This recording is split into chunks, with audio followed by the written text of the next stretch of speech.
Ang November po ay nandito pa po tayo sa tema na appreciating loved ones. And ito po yung binigay sa akin ng Lord na mensahe. Inspired po ako kasi every night na nagpupunta po kami sa burol ni Brother Polly, may mensahe po na sinasabi sa akin ng Holy Spirit tungkol po sa nangyari sa kanya. Sabi po dito, magpahalaga hanggat may oras pa. Pakisabi sa katabi mo, hanggat may oras pa tayo.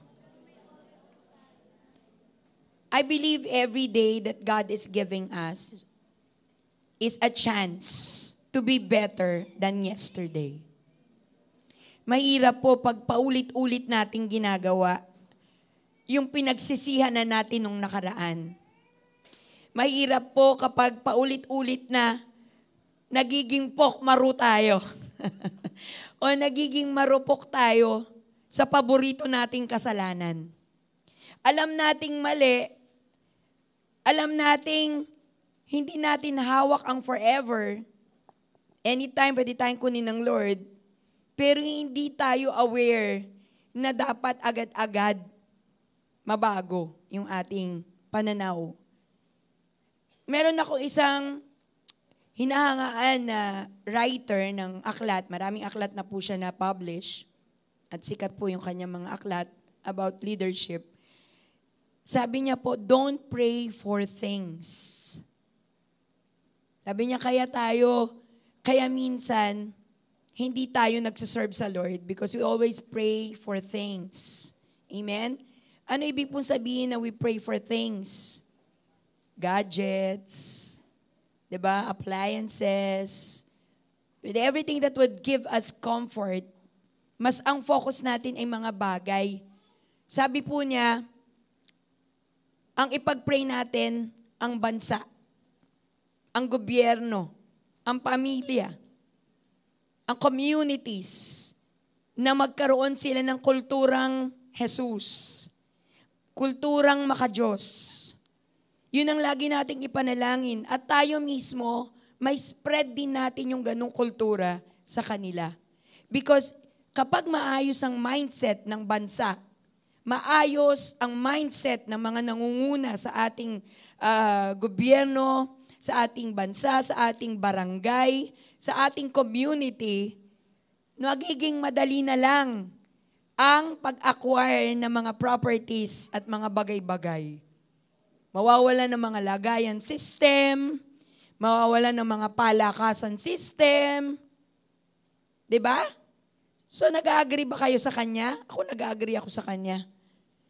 Na minsan kasi nakafocus tayo sa material or tangible things than praying for people, than praying for communities, for leadership, for government. Kasi wala naman tayong magagawa kapag yun ang pinatupad ng pamahalaan. Amen? Wala naman tayong magagawa because under tayo ng kanilang leadership. But when we pray for them, na magkaroon sila ng conviction, na makialam ang Holy Spirit sa Malacanang, makialam ang Holy Spirit sa bawat opisina kung saan nagpupulong ang bawat sangay ng gobyerno, 'di ba? Something new is going to happen in our country. At makikinabang tayong lahat doon. Amen? Sa pagbabagong yun. So let's go to our text for this morning. Magpahalaga hanggat may oras pa. So what we can do to people hanggat may oras tayo or opportunity to do it ASAP, as soon as possible. Romans 12:9-16. Andito po lahat ng aking babanggitin. Kaya titigan niyo po yung ating verses. Pwede niyo pong buksan sa Bible niyo, tsaka sa mga Bible apps niyo. Kasi dito po tayo mag-focus. Sabi po dito, magmahalan kayo ng tapat. Iwasan ninyo ang masama at laging gawin ang mabuti. Magmahalan kayo bilang magkakapatid kay Kristo at maging magalang sa isa't isa. Huwag kayong maging tamad, kundi magpakasipag at buong pusong maglingkod sa Panginoon. At dahil may pag-asa kayo sa buhay, salamat Lord, magalak kayo. Habang may pag-asa daw, magalak. Magtiis kayo sa mga paghihirap at laging manalangin. Tulungan ninyo ang mga pinabanal ng Diyos na nangangailangan. At patuloyin ninyo sa inyong mga tahanan ang walang matutuluyan. Idalangin ninyo sa Diyos na pagpalain ang mga taong umuusig sa inyo. Pagpalain ninyo sila sa halip na sumpain. Makigalak kayo sa mga nagagalak at makiramay kayo sa mga naghihinagpis. Mamuhay kayo ng mapayapa sa isa't isa. Huwag kayong magmataas, sa halip ay makipagkaibigan kayo sa mga taong mababa ang kalagayan. Huwag kayong magmarunong. Yan po. Napakalinaw po ang sinasabi. Pinag-aralan ko po yung background ng Roman leadership or Roman rulership sa Israel. Napakatagal po. I think during the time of Jesus, parang umabot ng 33 years yung rulership ng Romans sa Israel bago sila nagkaroon ng sariling identity o tumayo without the leadership. Kasi ibang leadership na naman yung sumunod sa Roman leadership. At depende yung kalalagayan ng mga Israelita ay depende, or mga Hudyo, ay depende sa kung gaano katino or gaano ka-loko yung tumatayong hari or emperador or emperor. Hindi po yung alak ha. Yung pong emperor, yung during the time of Jesus, parang Paul ay si Nero po yung nandun. Kay Jesus naman si Herodes. No? Siya yung emperador nung time na yon. Yung hari, King Herod. Tapos, si Nero naman yung emperor. So, ito sila po yung nangunguna. Kaya pala, naka-address ito sa Romans. Why? Because, nag-establish si Paul sa kanyang isa sa missionary journey niya, nag-win soul siya o nag-evangelize siya sa community na kung saan napakaraming Roman citizens na. Kahit si Paul naging Roman citizen siya. Pero by birth, Jewish. Hebrew ang kanyang pero nabanggit sa Tarsus, 'di ba? Pero napalitan ng citizenship ng Romano. Kaya pala ito ay address sa mga Romans. By citizenship ng mga Romano, sumulat siya dito sa mga ito, nagpaalala.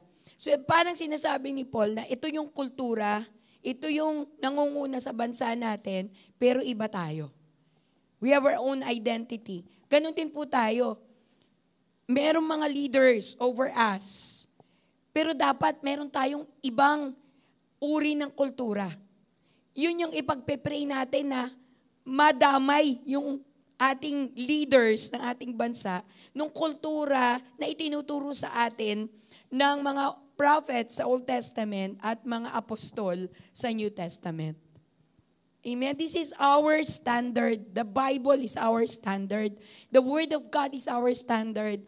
Kaya we always go back to studying the Word of God. You don't have to be a Bible school student to study the Bible. Kailangan lahat po tayo, alam po natin yung paniniwala natin. Alam po natin yung pinananampalatayanan natin tungkol kay Lord. Kaya inaaral po natin ang Biblia. Okay? So, una ko pong point is, maiksi ang panahon, gamitin ito sa wasto. Time is running short. Nung namatay si Polly, nandun po kami nung nire-revive siya. Tumakbo kami ni Pastor sa Gentry Docks. Nung nire-revive siya, yung statement na time is short, yun po yung sumisigaw sa isip ko nung time na yon.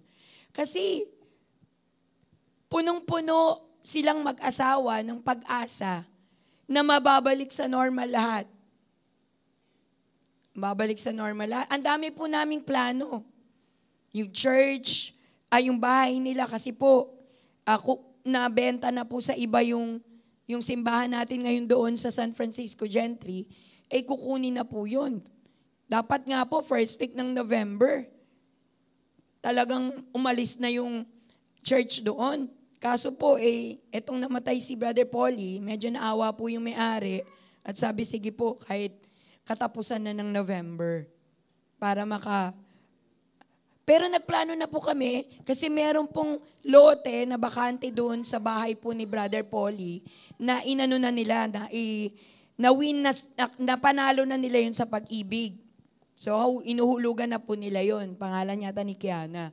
So may bakante po doon. So nag-isip na po kami, kasama po sa Bishop Bien, na yun muna pansamantala hanggat di nakakaupa sa mas malaki, doon muna tayo lilipat na gawain.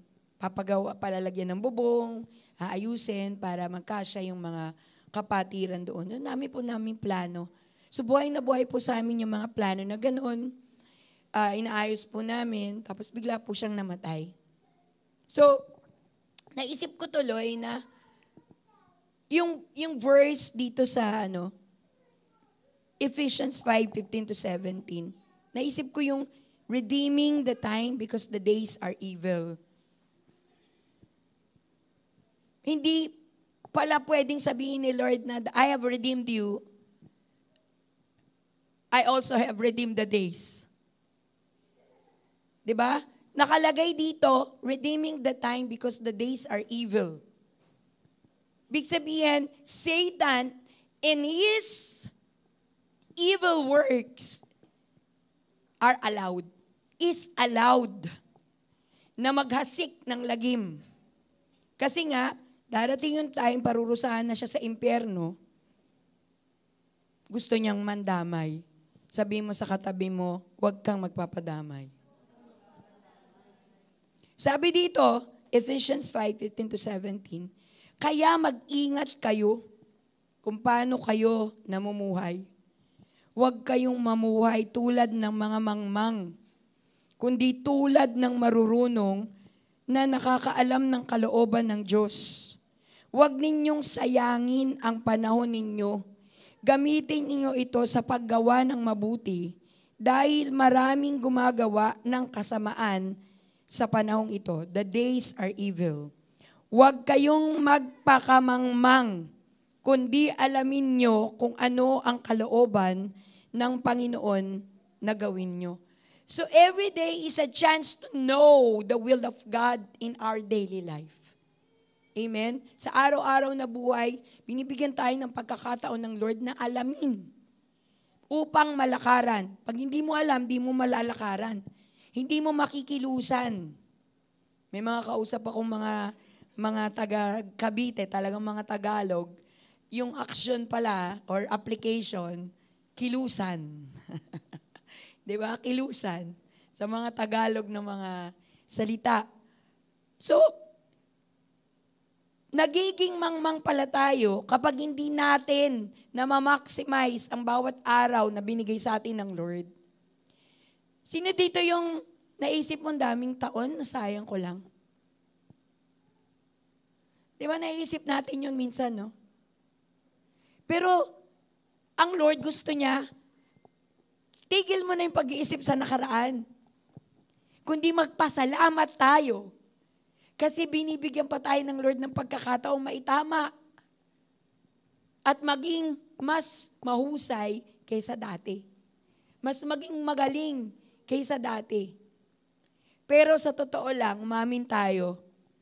Sino dito yung aamin na yung mali niya noon na uulit niya ngayon?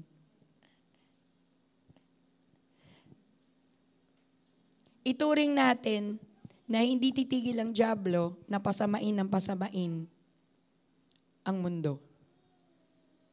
Tanggapin natin yun. Kaya nga dapat maging iba tayo. Magkaroon tayo ng pananaw na tama, plano ng plano. Ang hirap nung nabubulaga, di ba? Ang hirap nung nabubulaga. Kasi wala tayong plano eh. Mahirap magsalita na bakit ganyan, pabigla-bigla naman. Di ba? Pero wala naman talaga tayong pinlanong eh. Hindi tayo pwede manis eh. Tayo ba may plano? Di ba? Kasi kung may plano tayo, baka yung plano mo yung nasunod. Kasi meron ka.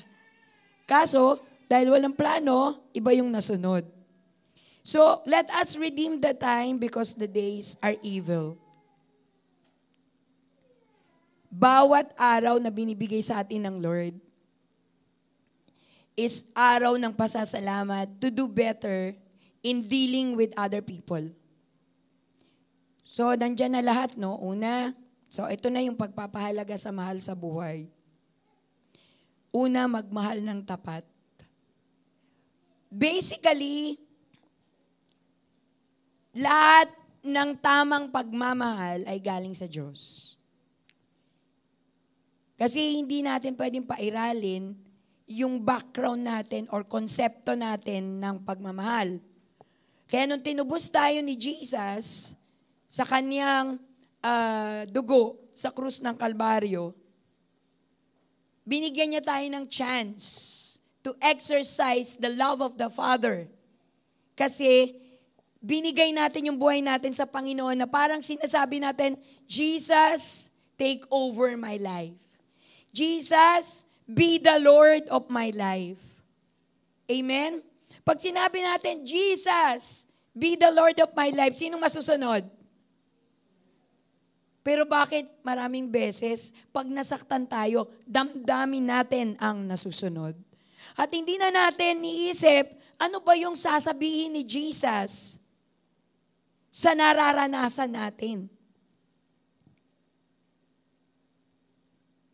Naiintindihan ko yung pinagdadaanan ng pamilya nila Donna eh. Kasi dumarating sa point na si Sister Donna ay natutulala.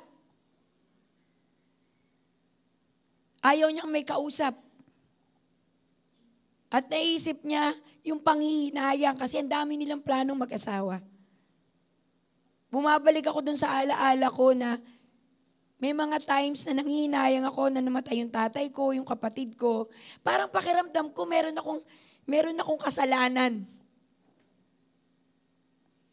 Na sana nagawa ko. Meron akong mga pinanghinayangan. Kaya paalala po sa bawat isa, ang pagmamahal po dapat hugot natin kung paano minahal tayo ng Diyos. Yun po yung standard. Kasi tayo nagkakamali, tayo limitado. Tayo napupundi, napipikon, tinotopak. Pero hindi ibig sabihin nun, hindi na natin mahal yung tao. Yung mga magulang nagagalit sa mga anak. Pero ibig sabihin nun, wala nang pagmamahal, meron pa rin. Kaya lang, kasi ganun yung standard ng tao magmahal eh. May limitasyon. Pero when we pray, lalo na po nung time na si Dan, yung anak ko, naglolo ko. Akala niya nakakapagtago siya sa amin. Pero naglolo ko siya, nakikita na, alam namin yung pagloloko niya. Pero pwede mo siyang, sigaw-sigawan, kung anong gawin sa kanya. Pero kailangan love of the Father eh. Kaya ang gagawin mo, talagang lahat ng galit mo, kay Lord mo na lang sabihin.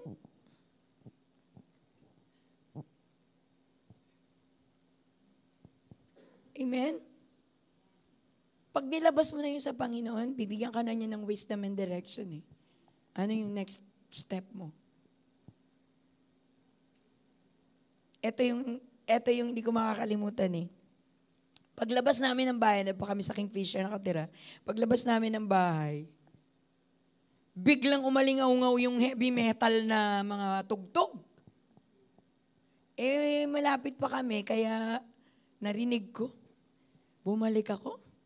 Habang naglalakad ako pabalik, Holy Spirit, turuan mo ako, tulungan mo ako.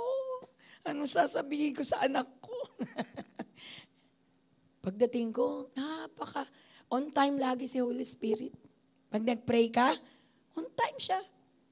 Sabi ko sa kanya, anak, baka naman sabihin ng mga kapitbahay, nag-backslide na yung mga magulang mo, hindi na pastor. Kasi naririnig nila, iba na yung tugtog. Tapos tawa-tawa siya. Ininaan niya. Umalis na ako, lumabas na ako. Amen? Pag standard mo, mga hataw ka na lang ng mga hataw. Magsasalita ka na lang ng masakit. But that doesn't mean you don't love the person. Amen? Kaya hindi mo pwedeng iduldol sa mga, ganyan ba magmahal? Grabe ka naman. Bakit ikaw hindi ka nakakaganon?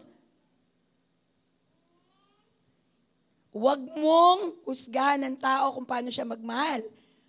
Kasi lahat tayo mahuhusgahan. Pero let's try to pray, Lord. I need your love. Your standard. Please love this person through me. Sa pamamagitan ko. Yun po yung ibig sabihin ng magmahal ng tapat. Hugot ka lagi sa Lord. Hugot ka lagi. Mag-pray ka muna. Paayos mo muna yung damdamin mo. Minsan masyado emosyonal. 'Di ba? Maraming beses po, nangyari po yan sa akin. May mga, yung bang, ang ganda-ganda ng ginawa mo, nung kabataan ko po ganun eh. Meron kaming grupo ng caroling. Tapos inayos namin, ganyan-ganyan. Tapos, pumitik yung isa. Late na nga siya dumating, pumitik. Tapos parang naninisi pa siya. Pagod na pagod ka. Kasi caroling group namin, malakas po kita namin sa caroling noon, yung singing group. Kami yung pinakamalaking naiaambag sa fund ng church. Yung singing group namin. Ako yung leader. Pumitik yung isa. Nagsalita. Hindi kinonsider yung pagod ng lahat kasi pagod na lahat eh. Hindi ako nag-pray muna eh. Ang ginawa ko, nag-incredible hook ako. Lahat ng tapes namin gaya kataas kasi dami namin -1 eh. Siyang, ginanong ko. Tahimik lahat. Tahimik lahat. Tapos umiyak ako sa Lord. Tsaka ako nagsabi sa Panginoon. Tapos lahat sila, niyakap nila ako at humingi sila ng sorry. Then, pagkatapos nun, nakapag-usap kami na maayos, na-manage namin yung mga pupuntahan namin na bahay. Kasi mga businessman po yung pinupuntahan namin sa caroling. Yung vice president po ng Sterling Company, nakakantahan po namin yan. Mga Chinese businessman, nakakantahan po namin yan.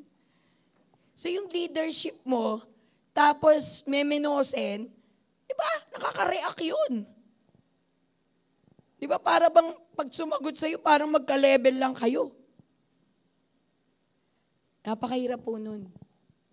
Pero gusto ng Lord, yung pagmamahalan, pagpapahalaga po sa ating mahal sa buhay ay magmahal ng tapat. Humingi ka sa Panginoon ng standard, then yung totoo lang. Diba? Sabihin mo yung totoo lang with all your love. Yun po yung ibig sabihin ng magmahal ng tapat. Hindi yung bobolahin mo.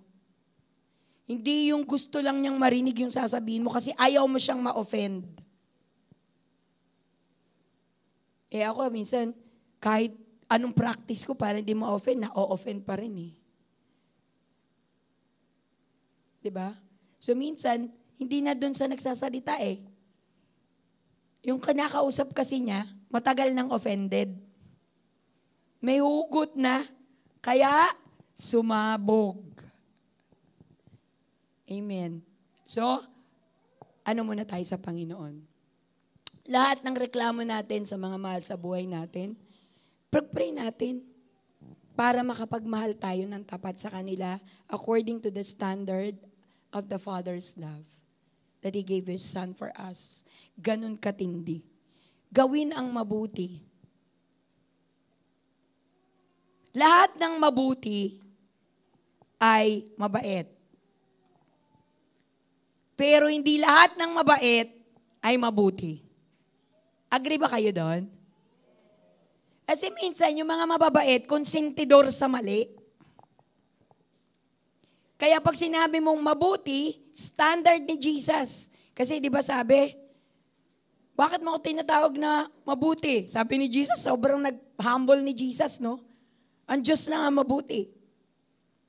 So dahil anak siya ng Diyos, and sabi nga sa John 1:1, and the Word was God, si Jesus yun.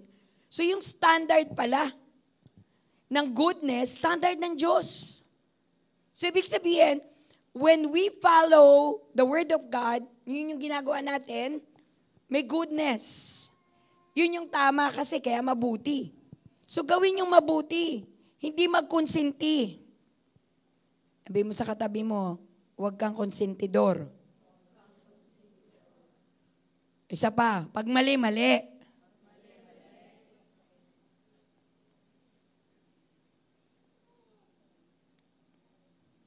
Si minsan, practice tayo ng practice para hindi maka-offend. Hindi na tuloy nasasabi yung mali. Hindi na tuloy tayo nakakapagtuwid. Maging magalang. Yung pagiging magalang, it's not just, opo, po. Hindi po ganun lang yung pagiging magalang. Pagiging magalang, you let the person talk.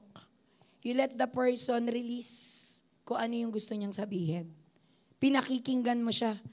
That's a form of respect and listening to the person. Binibigyan mo siya ng konsiderasyon. You consider kung ano yung galing sa kanya para mas maging malinaw yung relasyon. Ganun po pala ang pagpapahalaga, no?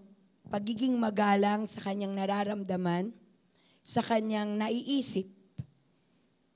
Hindi pinipilit sa kanya yung katwiran mo, kundi pinakikinggan mo siya para maintindihan mo siya. Magpakasipag. Sabi nga dito, sa verse, huwag kang tamad. So walang tamad na nakakarating sa kaharian ng Diyos. Sabi nga yun daw mga hindi nakakapagpalago, ang address sa kanila, sa mga parable ni Jesus, you wicked and lazy servant. Yung hindi nagiging good steward sa mga binibigay ng Lord sa kanya. Ang sabi, lazy and wicked servant. So, antindi pala, no? Medyo bad spirit pala yung laziness. Hindi pala medyo, bad spirit na siya. Kasi hindi tayo ganun dinidesign ng Lord. Tayo ay maging masipag. Kumbaga parang dito sa church, may makita ka na pinag-anuhan ng candy. Nakita mo na nga, di mo pa pinulot, di mo mapatinapon sa basurahan. Di ba? Pag Sunday po ng hapon, yung pagkapatapos na po lahat ng gawain, minsan nagiiwan pa tayo ng pinagkapihan sa lababo, pinagkainan. Hindi naman po matatambak yun kung kanya-kanya na lang hugas eh. Diba? Sa Singapore po, nung nakarating po kami sa Singapore, wala po dong tagatapon ng pinagkainan sa mga fast food. Wala po. Clean as you go sa Singapore. Kaya yung yung mga medyo senior citizen na po, nagtatrabaho pa rin po sila doon.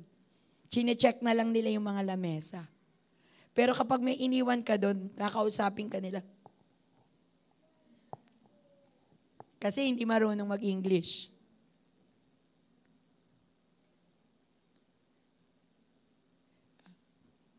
Ganun po. Ang ganda kultura, di ba? Kaya po sa Singapore, malinis eh. Tayong mga Kristiyano, dapat ganun, no? Yun ang tinuturo sa atin. Makasipag, ikaw rin naman kumain dyan eh. Minsan medyo iirita ako kapag kakain kami, tapos ang daming kalat iniwan nung unang kumain. Diba? Kasi nga, hindi niya kultura yun na iligpit yung kalat niya. Sabi mo sa katabi mo, pakiligpit ang kalat mo, ha? Sa Kabso, sabi, wala raw basurahan sa kailangan ipunin mo yung basurahan mo. You bring your own basurahan. And then you dispose it. Tama ba, Ross? Sa Kabso, ganun, Oo. Sa bag na lang. Diba? Ipunin mo na lang dyan sa gamit mo. Tsaka mo i-dispose. Kasi diba, ang pangit ng practice ko, saan tinatapon. Alam niyo yung pag-dispose ng basura, kasi pagan yun eh. Diba? Yun ang pinakamalinaw na effort ng kasipagan na ma-maintain mo yung kalinisan. So, meron man tayong ganong ugali, kahit maliit lang. Sabi sa katabi mo, kahit maliit lang, ayusin natin. Ayusin natin. Amen? Kahit maliit lang. Hindi naman palakihan yan. So magpakasipag, extend efforts pag kaya mo naman. Amen? Pag kaya mo naman, extend efforts. Huwag mag-iiwan ng kalat. O kung iiwan mo man, ibilin mo naman. Minsan nagagalit pa tayo no, pag niligpit. Sabi ko pa sa iligpit mo yan. Lord, patawarin mo kami. Di namin nalalaman ang aming pinagagawa. Okay. Maglingkod sa Diyos ng buong puso. Amen? Maglingkod sa Diyos ng buong puso. When we serve the Lord, we don't count our manner of serving. Amen? Ako na nga na ganito, ako nang ganito, ako pa yung ganyan. Ano nagagawin ng iba dito? Diba? Kaya minsan di tayo nagliligpit eh. Ano niya yan? Bahala siya dyan. Diba? Yun pa lang yung kulturang ganon kung matutunan natin. Diba? Makakahawa tayo ng maraming tao eh. Maglingkod sa Diyos ng buong puso. Tanong, paglilingkod ba ng buong puso na minamaliit natin yung restriction ng leader natin sa atin? Pag sinabing ganito, pumunta na kayo ganito, tapos wala pa, andun ba yung buong pusong paglilingkod? Pinapahalagahan yung sinasabi ng mga leaders. Diba? Hindi ko na po nagugustuhan yung nangyayari sa Kongreso at sa Senado minsan. Pero, pangit naman kung lagi ka nagko-comment no? So, pag pinagpe-pray ko na lang, Lord, tanggalin po yung kayabangan ng mga taong to. Mag-focus sila dun sa tama. Sa hustisya. Hindi po sa kanilang sariling pagpapagaling at pagpapabango ng pangalan dahil malapit na ang eleksyon. So Lord, you always pray for them. You always pray for these people na makabalik sila sa disenyo ng Diyos. Bakit sila niluklok sa posisyon? Maglingkod sa Diyos ng buong puso. Huwag nating hayaan na madagdagan ng pagrereklamo natin. Sa pagsuserve, pag nagrereklamo, hindi po yun buong puso. Privilege. Kapag kami nagsuserve po sa Lord na nakangiti pa, kahit pagod na, ayan po yung buong puso. Diba? Hindi yung di ka na makausap. Maya, pagod ako. Huwag kang ano-ano dyan. Diba? It's just a privilege. Pahinga ka lang. Pero hindi mo kailangan maging masungit habang nagpapahinga. Amen. Magtiis sa paghihirap. Diba? Konting init lang, nakakarinig na tayo ng di magandang salita. Ano ba yan? Di chine-check yung aircon? Mga naninita agad tayo. Paghihirap, konting paghihirap lang. Di makapagtiis. Di lang makakain sa oras. Nagagalit na. Marami pa ako mga naging kaibigan na ganun. Kasi hindi na po kami nagkikita eh. Kaya naging. Nung kami magkakasama pa, pagka po gutom sila, ay talagang ansungit. Yan. Nag-oormentado pa. Malakas pa, no? Kahit gutom. may lakas pang magtopakin at saka maghurumentado. Pag gutom, alam ko, mahina eh. Pero bakit ganun? No? Pag nagagalit, lumalakas. Nag-iiba yung energy level. Kasi nga, walang standard ng love ng Father. So, kahit maanong hirap danasin natin, pagsubok yun. Sabi ko nga kahapon ang pagsubok po, yung testing ng pananampalataya, hindi pa po testing yan pag kayang-kaya mo pa. Pero pagka halos hindi mo na kaya, tapos paubaya mo na sa Panginoon, magugulat ka kasi nakayanan mo. Kala mo ikaw, pero totoo nun, tinulungan ka na ng Lord kasi humingi ka na sa Kanya ng tulong. Pinayagan mo na siya yung mag-control sa sitwasyon mo. So ano man po yung paghihirap, di naman po maiiwasan eh. Inevitable po eh. Amen? Talaga merong paghihirap eh. Hindi po laging paghihirap yung walang pera. Kasi sabi nga sa Isaiah 55:1 diba? Bumili kayo ng walang pera. Oh, grabe yun. Sino dito nakaranas ganon? Bumili ng walang pera. Pera din yun.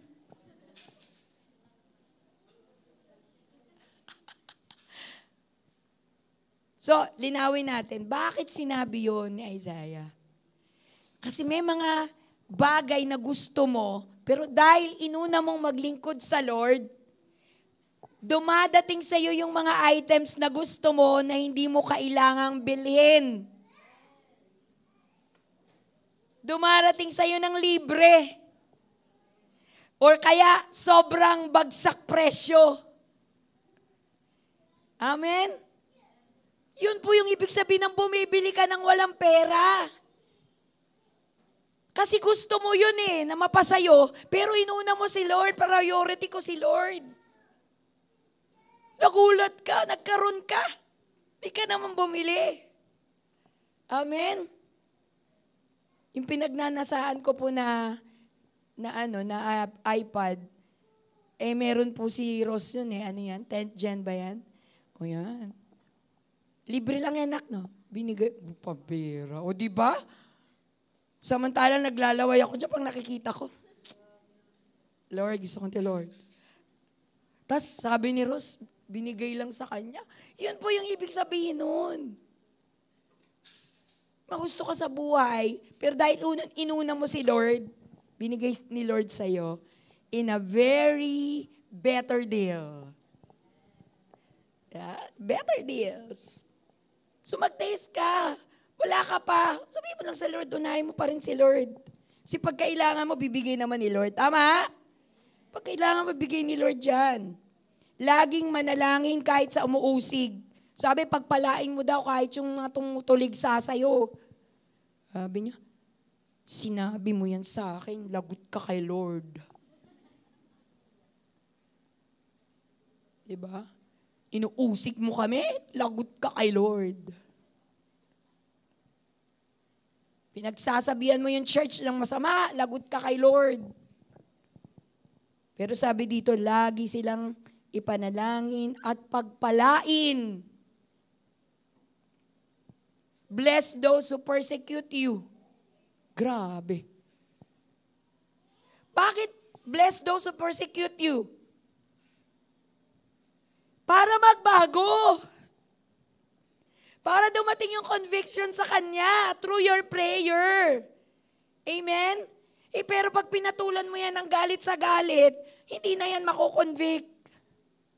Hahaba na nga haba yung diskusyon at argumento kapag pinairal mo yung patulan. Sino dito pumatol ka na tumahimik din agad yung kapatulan mo? Diba? It goes on and on and on and on. Doesn't stop. Bakit dyan naman? Ikaw nga, hindi. Ganito ka yan. Ala, hindi na yan matatapos. Amen? So, pag-pray natin sila kahit na against sila sa atin, Pray natin sila kasi makukonvict sila ng Holy Spirit. Tumulong sa nangangailangan. Sabi dito, yung walang natutuluyan. Amen? Alam niyo po si Brother Polly, nagulat ako kasi yung mga pumupunta doon, mga nakupkup pala nila. Yung mga naabandon ng pamilya, yung inaabuso ng amain. Dami pala nilang natulungan, dami natulungan ni Polly. Kinupkup hanggang sa nakatapos sila ng pag-aaral. Masenso na sila. Yung isang lalaki kahapon na pumunta sa OP, October Praise, yun daw, patapon na rin daw buhay nun. Kinupkup ni Polly, nila Polly. Ano yun? Medyo asenso, accountant pa daw yung napangasawa. Grabe. Diba? Extend our help. Kaya lang kasi pag ang mindset mo, oo nga, kinukulang eh, tulong pa ako. Hirap na nga ako eh. Alam mo, magugulat ka when you extend help, dadalo yung blessing. Ang mindset kasi natin, pagpalain mo muna ako, Lord, bago ako tumulong sa iba. Hindi po ganun ang principle eh. Ang principle po, mag-extend ka, magbigay ka, at ikaw ay pagpapalain. Ganun po yung prinsipyo ng Panginoon eh. Pero habang tumutulong ka sa ibang tao, di mo namamalayan tuloy-tuloy yung blessing sa buhay mo. Amen? Pinagyayaman ka ng Lord. Alam niyo ba lahat ng gustong tumulong sa kapwa? Payaman niya ng payaman. Kasi lalagyan ni Lord lagi yan ng resources dahil yung puso niya laging gustong tumulong. Laging gustong mag-extend. Kaya lang minsan yung problema natin, no? Yun na lang yung focus natin. Kaya paano pa tayo makakatulong sa ibang tao? Punong-puno tayo ng problema. Kasi wala tayong ini-establish na disiplina sa pakikipag-usap sa Panginoon. Maraming mag-asawa naghihiwalay. Bakit? Hindi maayos ang communication. Kung mag-usap, laging paangil. Kung mag-usap, nang bubuli pa. Pinipintasan pa yung asawa. Minamaliit. So kaya ano nangyayari? Gihiwalay. Toxic na raw. Siyempre, pastora, kapag toxic na yung tao, iiwan mo na yan. Diba? Communication po eh. Tayo kay Lord, dapat dinidevelop natin yung communication sa Lord. Imagine, Jesus is the Word. Jesus is the light. Jesus is the way. Jesus is life. Pagkausap mo ang Panginoon, you have life. You are in light. Kung hindi natin lagi kinakausap si Lord, you are in darkness. So lagi po natin kausapin ng Panginoon. First thing in the morning, after we wake up, Lord, thank you for this new life. Thank you for this new day. Amen? Amen ba? So magtumulong po tayo, mag-extend po tayo. Makigalak sa nagagalak. Hindi mainggit. Diba? Kasi yung iba, uy, meron akong ganto, ganyan. Uy, na-promote ako. Ay, galing. Pero deep inside, Lord, bakit ganun? Nauna pa siya. Mas nagsiserve naman ako sa'yo. Bakit nauna pa siya? Binigyan mo. Diba? May inggit na nararanasan pagka natutuwa ang ibang tao. Amen. Kung may asenso man yung katabi mo, ikatuwa mo yan. Amen? Kasi siya din, magiging masaya din siya pagka ikaw ay pinagyaman ng Lord. Amen? Patayin natin ang espiritu ng inggit. Sugod! Patayin natin ang espiritu ng selos. Insecurity. Let us be happy with one another. Di ba? Kaya naman yung nagkaganyan eh. Kasi, amen? Lord, patawarin mo kami, Lord. Minsan pag naiinggit, nagiging marites din yan.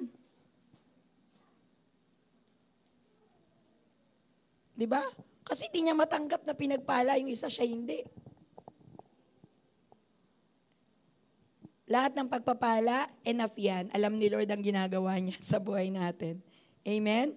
So be happy when another one is happy. When your loved one is happy, be happy with them. Amen? Enjoy, mag-rejoice kayo. Makiramay sa naghihinagpis.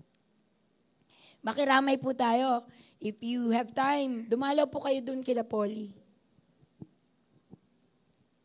Yung mga alam natin na namatayan, dumalaw po tayo. Kahit po bisita, kahit anong oras na available kayo, visit kayo, makiramay po tayo. Ngayon po, ihingi po kami uli ng special offering mamaya para po kila Polly. Para po kay Polly. Yung pong libing ay sa Tuesday po. Yan. Kung sino, medyo malapit lang po sa atin sa Paradise. So, pwede po kayong sumaglit. Wag lang po kayo sumama doon sa libing. Diba? Siya na lang po, siya na lang. Okay. Pakiramay lang po tayo. Okay. May paramdam natin na nandito tayo para sa kanila rin. Saka lahat po ng mga iba po na nagdadalamhati, kahit hindi namatayan, nasunugan, nanakawan, diba? Minsan kasi sinisisi mo pa. Sino dito yung pagka pumunta ka sa patay, sasabihin mo, una-una lang yan. Medyo piliin naman po natin yung words na maayos. Amen? Kasi nakikiramay ka eh. Diba? Hindi ka nang aasar. Mamuhay ng payapa. Mas piliin mo yung walang away. Kaya huwag mong pakawalan ng damdamin mo na nagagalit at sugatan. Mag-pray ka muna. Kasi makakadamay ka ng iba. Mas piliin mo na maging payapa. Ang relationship, ang mga kausap mo, mas maging payapa kayo. Be a peacemaker. Diba? Hindi yung katwiran mo, ilalaban mo. Kasi may katwiran ka. Pero nagkakagulo na kayo. Kasi sabi nga, He's the Prince of Peace. Amen? Jesus is the Prince of Peace. So pairalin natin yung peace ng Lord sa buhay natin. Live at peace. Because we have the peace of God. Mas piliin mong maging payapa ang lahat. Huwag mo igiit ang iyong katwiran. Makipagkaibigan sa mababa ang kalagayan. Amen? Mababa sa aspeto ng mental, sa aspeto ng pinansyal. Ibig sabihin, yung standard ng kanyang pamumuhay ay mas lower sa'yo. Kaibiganin mo pa rin sila.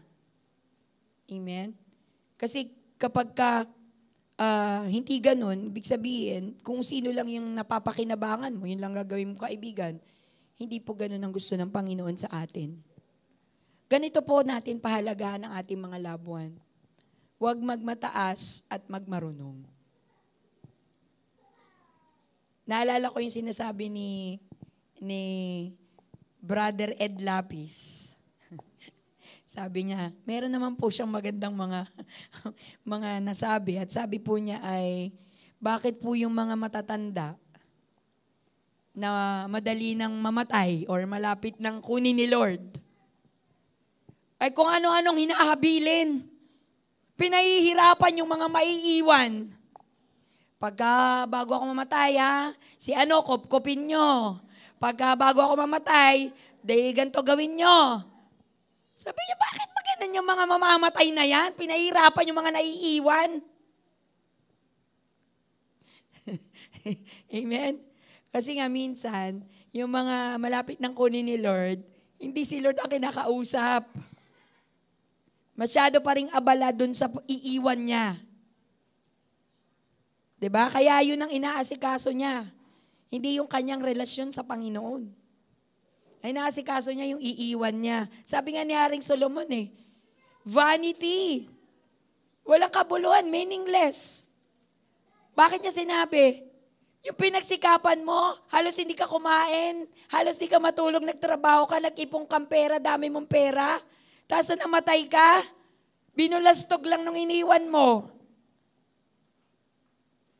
Sabi ni Haring Solomon, di ba? Meaningless. So, ano sabi niya? Ito yung wag niyong kalilimutan. Fear God. For this is the whole duty of man. Amen? Yung relationship, ayusin po natin. Relationship natin sa kahit sino na meron po tayong relationship. Even in the church, wag mataas at magmarunong. Ako ay, napapansin ko, the more na may natututunan ako, the more na nauuhaw ako. Na parang meron pa akong namimiss na maintindihan at matutunan. Magkaroon po tayo ng hunger to learn. Kasi hindi pa tapos ang Lord sa'yo Bigyan mo si Lord ng allowance para punuin ka pa niya ng bagong mga katuruan. Amen? Bigyan mo siya ng allowance, bigyan mo siya ng marami pang space to learn from Him. Sabi ni Jesus, learn of me. Diba? Learn of me. Huwag magbataas. Conclusion ko po, huwag lang magplanong magpahalaga ng pamilya. Ng kapamilya, ng kapatid, at kapuso. Lahat na ng channel yan, Meron pa ba akong nakalimutan channel? Amen. So, wag lang plano ng plano. Pero maganda rin yung nagpaplano, para at least nababudget. Diba? Paano mo mapasisiyahin ang iyong mga mahal sa buhay. So, wag lang magplano. Kilusan ito hanggat may panahon. Hanggat may oras. Si Brother Polly po, siguro nararamdaman na niya, nakukunin na siya ni Lord. The day bago siya mamatay, that day bago siya mamatay, pinapunta niya po yung mag-iina niya na manood ng sine. HLA. Alam niyo yung HLA? Yan. Yun po. Sige, manood kayo. Kasi siguro naawa siya sa mag-ina niya na lagi na lang siyang inaasikaso. Nanood sila ng sine. Pauwi na sila, mga 9 yata yun, naka-chat pa. Nasaan na kayo? Pagdating nila, wala nang pulso si Brother Polly. Sinugod na pusa. Humingi na ng ambulansya, sinugod na. Sabi ng doktor, yung 20 minutes po na yun, napakalaking bagay. Kasi after 20 minutes, ano man ang sabihin ng tao o ng doktor o ano'y tinakda ng Diyos, yun na yun. Ano mang dahilan, hindi natin pwedeng sisihin ng kahit sino. Hindi tayo pwedeng mga tuwiran kung ano yung alam natin. Kaya nga pinapayuhan tayo. Gamitin natin ng maayos ang ating oras. Gamitin natin sa tamang pakikipagrelasyon. Sa mas maayos na pakikipagrelasyon, ganyan po ang pagpapahalaga sa ating mga mahal sa buhay. Because you can never tell how painful it is. Hindi natin pwedeng sabihin na hindi na nasasaktan si Jennifer, si Kuya Mon. Ako, maraming times, naiiyak pa rin po ako pagka naalala ko ang mga mahal ko sa buhay na nawala. You can never replace them. Hindi mo pwedeng sabihin, makakalimutan mo din yan. No. Hindi mo sila makakalimutan kasi mahal mo sila . But, you can face the day better than yesterday. Each day that God brings to us, maximize. Let us maximize the opportunity. na binibigyan ka ng Lord ng bagong araw. Can I request everyone to stand?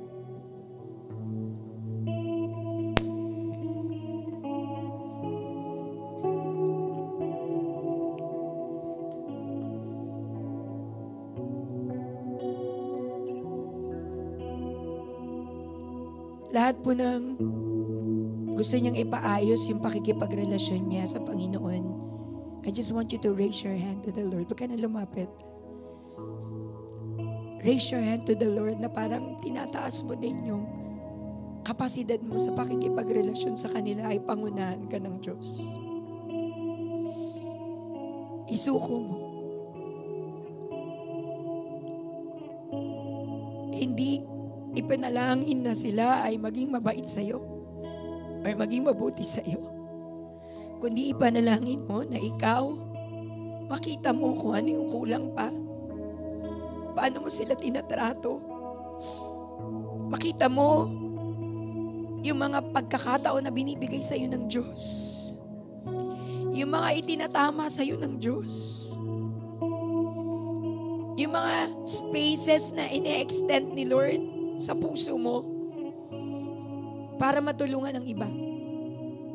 Para patawarin ang iba. Para maghilom ang bawat sugat. Para mas mangibabaw ang saya kaysa lungkot. Pwede naman na maging totoo. Hindi mo kailangan maging plastic para ipakita sa tao na naka-get over ka na naka-move forward ka na. You just take one step at a time under the love of the Father. Just take one step at a time and trust the Lord. I trust you, Lord.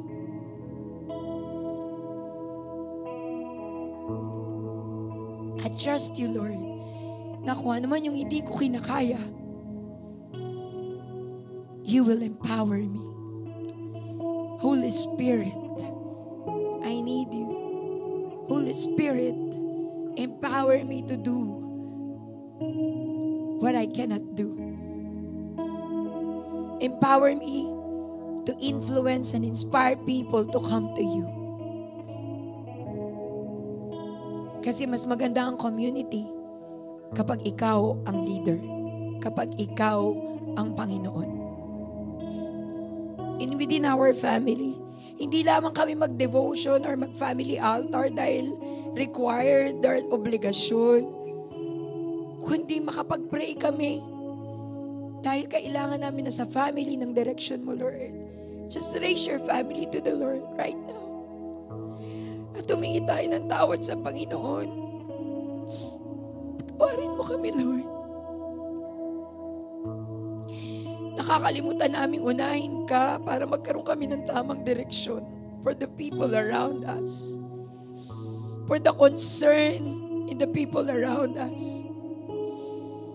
Yung concern mo, ilagay mo sa puso namin. Kasi wala kami eh. Lord, we need you. We need your concern. We need your heart. Use us. Entrust your heart. Entrust the way you love people to us, Lord. So that we may be sensitive, Lord, to the needs of others. Para ma-appreciate namin sila, maitaas namin yung value nila, Lord. Mas manalangin kami sa iba. Kahit naiinis kami sa ginagawa nila, mas ipanalangin namin na maiba ang kultura, Panginoon. Na maghari pa rin ang kapangyarihan mo, Lord. Ang katuwiran mo, Lord. Hallelujah, Lord. I want you to utter a prayer right now. Ikaw ang manalangin sa Diyos. Dalhin mo sa Lord ang pamilya mo.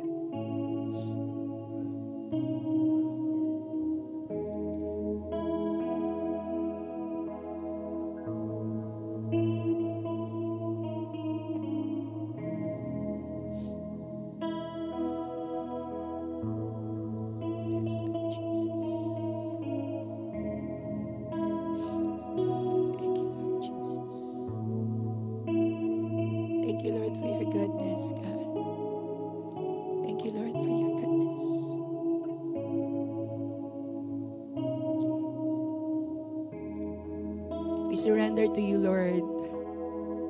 You have redeemed us. And you have given us authority to redeem our time. You have given us giftings. You have given us authority to manage our time. You have given us hope to smile in facing each day of our life, Lord. Thank you so much, Lord. Thank you, Father God, for your great love for us. Thank you, kahit wala kaming pinanggagalingan ng kabutihan, you are willing to vouch your goodness at gamitin kaming instrumento nito, Panginoon, para sa iba. Such a privilege. Thank you, Lord, for that love. And bless each one of us, Lord, as we meditate on how we will apply, kung paano namin kikilusan ang aral mo sa umagang ito. This we pray in Jesus' name. Amen and amen. Hallelujah. Pakiyakap nga yung katabi mo, babae sa babae, lalaki sa lalaki, o kung asawa mo yan, okay lang. I appreciate you. I love you.